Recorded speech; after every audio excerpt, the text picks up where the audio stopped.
देवी भक्ति, भोग और मोक्ष का मार्ग बताया गया है और नवार्ण मंत्र इस मार्ग का सेतु मान लेना चाहिए। परंतु ये सरलता से समझ आ जाने वाली बात नहीं है कि भोग और मोक्ष हम एक साथ कैसे, क्योंकि परंपरागत विचारधारा यही रही है कि या तो भोग या मोक्ष, भोगी होंगे या योगी होंगे, दोनों कैसे हो सकता है। इस विडंबना का कारण है कि हम भोग को पूरी तरह से नहीं समझते। तो क्या है भोग? अगली बोतल शराब, अगली दावत, पराई स्त्री, पराया आदमी, बस यही है भोग। जब इंसान अपनी उच्च आकांक्षाएं पूरा नहीं कर पाता, वो अपनी सोच क्षीण कर लेता है, अपनी अपेक्षाएं सीमित कर लेता है और उसी सीमा में उस अभाव को जो उच्च आकांक्षा पूरी ना करने पे महसूस होती है, उसे ऐसी छोटी छोटी खुशियों से पूरा करने की कोशिश करता है। और इसके बावजूद कि पूरे जीवन भर इंसान भोग में ही लगा रहता है, वह एक असंतुष्ट जीवन जीते हुए मृत्यु को प्राप्त हो जाता है। तो ना उसे भोग मिला, ना ही उसे मोक्ष प्राप्ति हुई।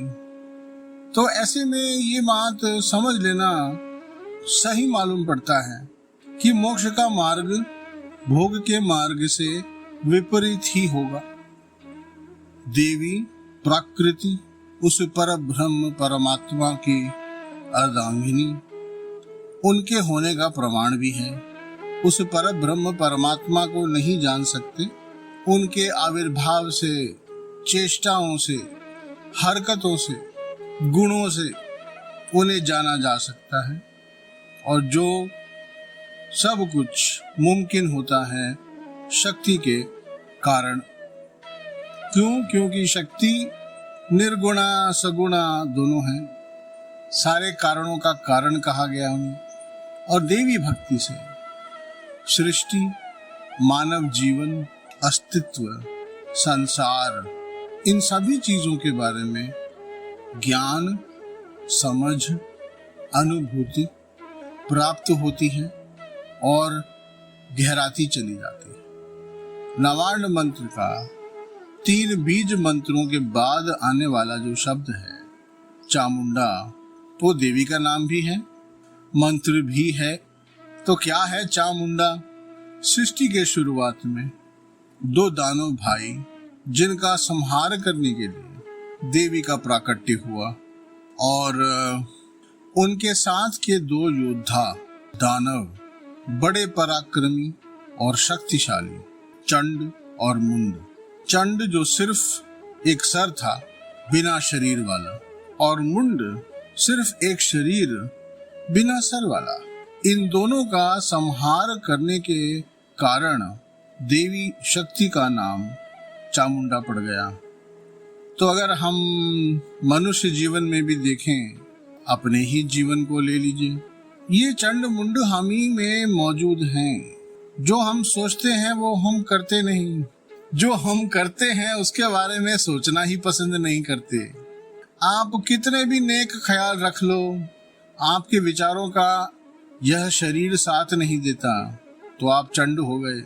आप कैसा भी महसूस करते हो, परंतु यह दिमाग है कि मानता नहीं, तो आप मुंड हो गए। ख्याली पुलाव पकाते हैं, करते कुछ नहीं हैं, असंतुष्ट रहते हैं, चंड हो गए। सोचते ही नहीं, विचारते ही नहीं, बस कर डालते हैं, वो मुंड हो गए।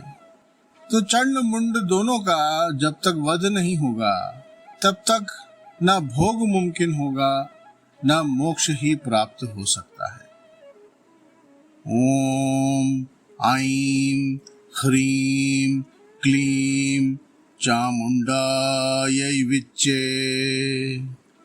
आज से जो आप बीज मंत्र का जाप कर रहे हैं, उसके साथ साथ 9 बारी या 11 बार सिर्फ अभ्यास के लिए आप नवार्ण मंत्र का भी जाप शुरू कर दीजिए।